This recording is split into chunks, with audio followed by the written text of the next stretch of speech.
Hello friends, how are you all? Hope all are well. Welcome back to my channel twin Avni Anika. अगर आपने अभी तक हमारे channel को सब्सक्राइब नहीं किया हो तो नीचे दिए गए बेल आइकन को प्रेस कर दीजिए और हमारे चैनल ट्विन अवनी अनिका को सब्सक्राइब करिए. वीडियो पसंद आए तो लाइक करिए, शेयर करिए, कमेंट भी करिए. तो चलिए हम आज का अपना वीडियो स्टार्ट करेंगे.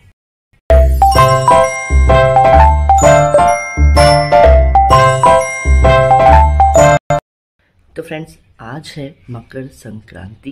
तो सभी को मकर संक्रांति की बहुत बहुत शुभकामनाएं. और आज मैं मकर संक्रांति के ही बारे में आपके साथ कुछ महत्वपूर्ण उसकी जानकारियाँ, जो भी कुछ मुझे पता है वो सब मैं आपके साथ आज शेयर करने वाली हूँ इस वीडियो के थ्रू.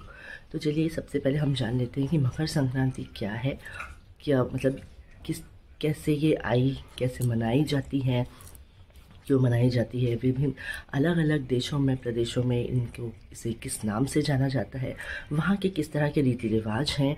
तो चलिए हम आज अब आपसे के साथ जो भी कुछ मुझे पता है वो मैं आपके साथ शेयर करना स्टार्ट करती हूँ. हिंदू सनातन धर्म में मकर संक्रांति को बहुत ही महत्वपूर्ण माना गया है. देश के अलग अलग राज्यों में मकर संक्रांति को अलग अलग नामों से जाना जाता है, जैसे पोंगल, खिचड़ी आदि.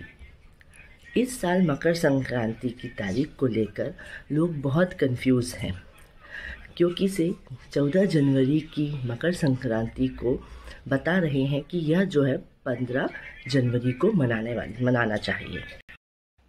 मकर संक्रांति के दिन सुबह जल्दी उठकर किसी पवित्र नदी में जाकर स्नान करना चाहिए. अगर पवित्र नदी आपके आसपास नहीं हो तो आप अपने ही घर में जहाँ जब आप स्नान कर रहे हैं तो उस पानी में गंगा जल थोड़ा सा मिला लीजिए, वो भी उसी के समान माना जाता है. फिर इसके बाद साफ वस्त्र पहने तांबे के लोटे में पानी भर ले और उसमें काला तिल, गुड़ का छोटा सा टुकड़ा और गंगा जल, लाल फूल, लाल पुष्प लेकर जो है आप सूर्य देव के मंत्रों का जाप करते हुए उनको अर्घ्य दें.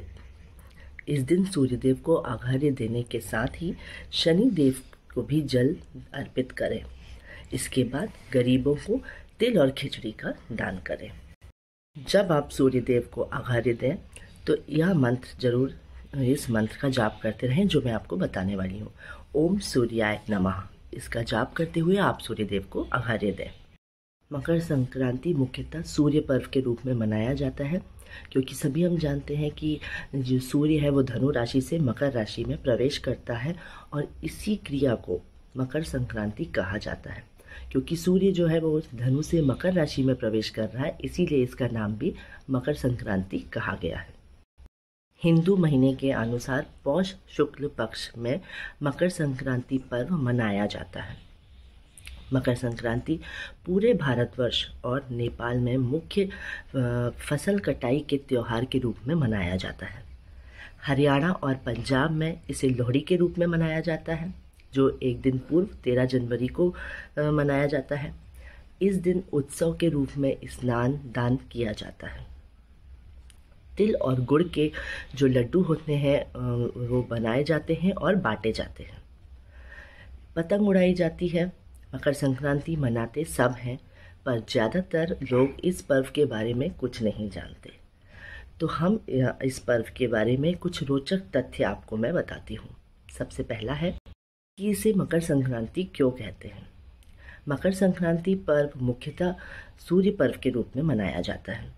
इस दिन सूर्य जो होता है वह धनु राशि से निकलकर मकर राशि में प्रवेश करता है. एक राशि को छोड़कर दूसरी राशि में प्रवेश करने से सूर्य की इस विस्थापना क्रिया को संक्रांति कहते हैं. चूँकि सूर्य मकर राशि में प्रवेश करता है इसलिए इसे मकर संक्रांति कहते हैं. दूसरा है सूर्य उत्तरायण होते हैं आज के दिन. कैसे? इस दिन जो है सूर्य दक्षिणायन से अपनी दिशा बदलकर उत्तरायण हो जाते हैं, अर्थात सूर्य उत्तर दिशा की ओर बढ़ने लगते हैं, जिससे दिन की लंबाई बढ़ती है और रातों की जो लंबाई है वो छोटी होनी शुरू हो जाती है. भारत में इस दिन से वसंत ऋतु की शुरुआत मानी जाती है. अतः मकर संक्रांति को उत्तरायण के नाम से भी जाना जाता है. तीसरा है पतंग उत्सव. पहले सुबह सूर्य उदय के साथ ही पतंग उड़ाना शुरू हो जाता था। पतंग उड़ाने के पीछे मुख्य कारण है कुछ घंटे सूर्य के प्रकाश में बिताना। यह समय सर्दी का होता है और मौसम में सुबह का सूर्य प्रकाश शरीर के लिए स्वास्थ्यवर्धक होता है और त्वचा व हड्डियों के लिए अत्यंत लाभदायक होता है। इसीलिए मकर संक्रांति के दिन पतंग उड़ाई जाती है। चौथा है तिल और गुड़ के पकवान बनाने की परंपरा। सर्दी के मौसम में वातावरण का तापमान बहुत कम होने के कारण शरीर में रोग और बीमारियां जल्दी लगती हैं। इसलिए इस दिन गुड़ और तिल से बने मिष्ठान खाए जाते हैं और इनसे जो है शरीर में गर्मी पैदा होती है। पांचवा है स्नान दान पूजा। माना जाता है कि इस दिन सूर्य अपने पुत्र शनिदेव से नाराजगी त्याग कर उसके घर उनसे मिलने गए थे। इसलिए इस दिन को सुख और समृद्धि का मतलब दिन माना जाता है और इस दिन पवित्र नदी में स्नान करना चाहिए, दान करना चाहिए। पूजा आदि करने से पुण्य जो है हमें 1000 गुना मिलता है। इस दिन गंगा सागर में मेला भी लगता है। छठवां है फसलें लहलहाने का पर्व। इस पर्व पर पूरे भारत और नेपाल में फसलों के आगमन की खुशी के रूप में मनाया जाता है। खरीफ की फसलें कट चुकी होती हैं और खेतों में रबी की फसलें लहलहा रही होती हैं। खेत में सरसों के फूल मनमोहक लगते हैं। पूरे देश में इस समय खुशी का माहौल होता है। अलग अलग राज्यों में इसे अलग अलग स्थानीय तरीके से मनाया जाता है। क्षेत्रों में विविधता के कारण त्योहार को पोंगल के रूप में क्षेत्रों में विविधता के कारण इस पर्व को भी विविधता के साथ ही मनाया जाता है। दक्षिण भारत में पोंगल के रूप में मनाया जाता है, उत्तर भारत में लोहड़ी के रूप में, मध्य प्रदेश में संक्रांति कहा जाता है। मकर संक्रांति को उत्तरायण, माघी, खिचड़ी आदि कई नामों से भी माना जाता है। तमिलनाडु में इसे पोंगल के नाम के उत्सव मनाया जाता है, जबकि कर्नाटक, केरल तथा आंध्र प्रदेश में इसे केवल संक्रांति ही कहते हैं। मकर संक्रांति का पर्व जो होता है उसे हम खासतौर से उत्तरायण भी कहा जाता है। उत्तर प्रदेश में यह पर्व मुख्य रूप से दान के रूप में मनाया जाता है। प्रयागराज में गंगा, यमुना व सरस्वती के संगम पर प्रत्येक वर्ष 1 माह तक माघ मेला लगाया जाता है, जिसे माघ मेले के नाम से जानते हैं। माना जाता है कि 14 जनवरी से ही प्रयागराज में हर साल माघ मेला की शुरुआत होती है। बिहार में मकर संक्रांति को खिचड़ी के नाम से जाना जाता है। इस दिन उड़द दाल, चावल, तिल, चिवड़ा, गौ, स्वर्ण, ऊनी वस्त्र, कंबल आदि दान करने का अपना महत्व होता है। महाराष्ट्र में इस दिन सभी विवाहित महिलाएं अपनी पहली संक्रांति पर कपास, तेल व नमक आदि चीज़ें जो होती हैं अन्य दूसरी सुहागनों को दान देती हैं। तिल, गुड़, नाम, हलवे को बांटने की प्रथा भी है। लोग एक दूसरे को तिल गुड़ देते हैं और देते समय बोलते हैं, तिल गुड़ ध्वा आड़ी, गौड़ गौड़ बोला, अर्थात तिल गुड़ लो और मीठा मीठा बोलो। इस दिन महिलाएं आपस में तिल गुड़ रोली और हल्दी बांटती हैं। बंगाल में इस पर्व पर स्नान के पश्चात तिल दान करने की प्रथा है। यहाँ गंगासागर में प्रतिवर्ष विशाल मेला लगाता है। मकर संक्रांति के दिन ही गंगा जी भागीरथ के पीछे पीछे चलकर कपिल मुनि के आश्रम से होकर सागर में जा मिली थी। मान्यता यह भी है कि इस दिन यशोदा ने श्री कृष्ण को प्राप्त करने के लिए व्रत किया था। इस दिन गंगा सागर में स्नान दान के लिए लाखों लोग आते हैं। लोग कष्ट उठाकर गंगा सागर पहुँचते हैं, गंगा सागर की यात्रा करते हैं और फिर वर्ष में केवल एक ही दिन मकर संक्रांति को यहाँ लोगों की अपार मात्रा में भीड़ पाई जाती है। लोग बहुत ही उत्साहित होकर गंगा सागर पहुँचते हैं। इसलिए कहा जाता है सारे तीर्थ एक बार बार और गंगा सागर एक बार। तमिलनाडु में इस त्योहार को पोंगल के रूप में मनाया जाता है। यह त्योहार तमिलनाडु में 4 दिन तक मनाते हैं।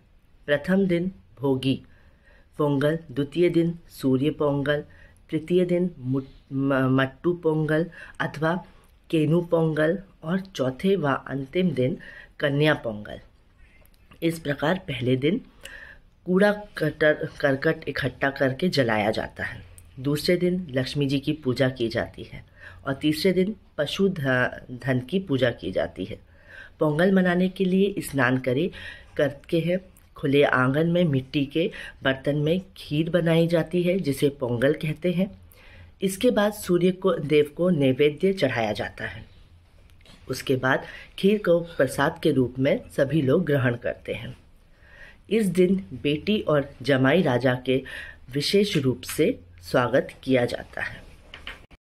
आसाम में मकर संक्रांति को माघ बिहू अथवा भोगाली बिहू के नाम से मनाते हैं।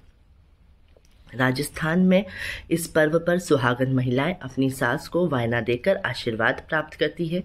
साथ ही महिलाएं किसी भी सौभाग्य सूचक वस्तु का 14 की संख्या में पूजन एवं संकल्प कर 14 ब्राह्मणों को दान देती हैं।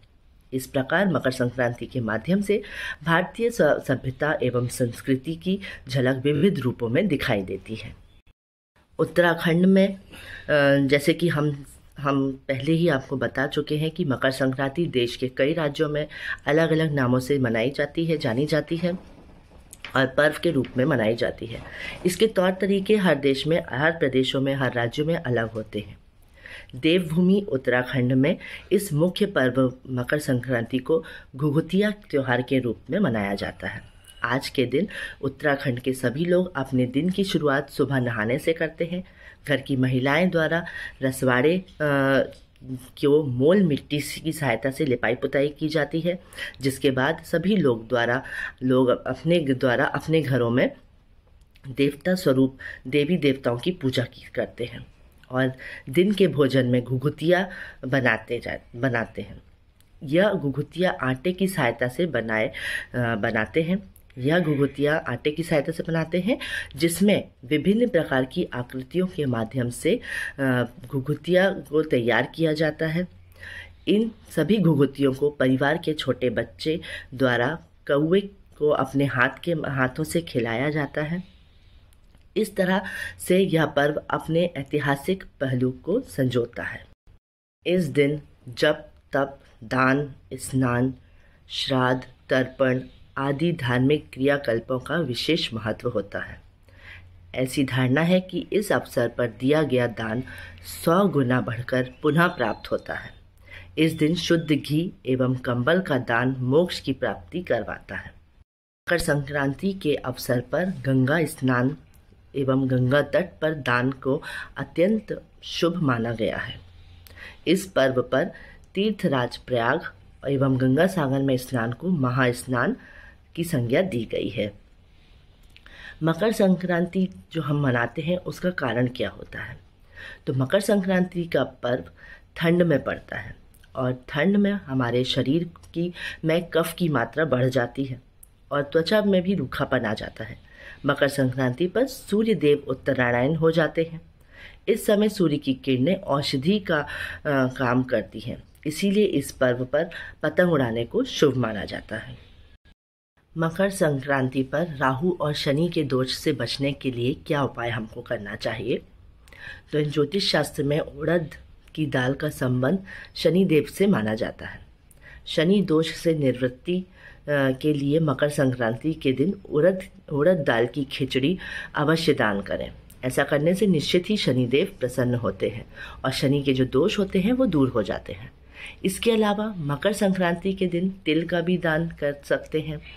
ऐसी मान्यता है कि तिल के दान से भी शनि दोष दूर होते हैं। साथ ही मकर संक्रांति के दिन कंबल का दान भी किया बहुत ही फलदायी माना जाता है। इससे राहु दोष से मुक्ति मिलती है। मान्यताओं के अनुसार सूर्य के जो होते हैं वो मकर राशि में प्रवेश करते हैं। ऋतु परिवर्तन होती है और इसके बाद से ही यानी वसंत ऋतु जो है उसकी शुरुआत भी हो जाती है। मकर संक्रांति के दिन हमको गुप्त लक्ष्मी का दान भी जरूर करना चाहिए। ऐसी मान्यता है कि आज के दिन भगवान श्री नारायण और शंकर भगवान दोनों एक साथ गंगा जी में स्नान करने के लिए गए हुए थे और दोनों को स्नान करते हुए माता लक्ष्मी ने उन्हें छुपके देखा था।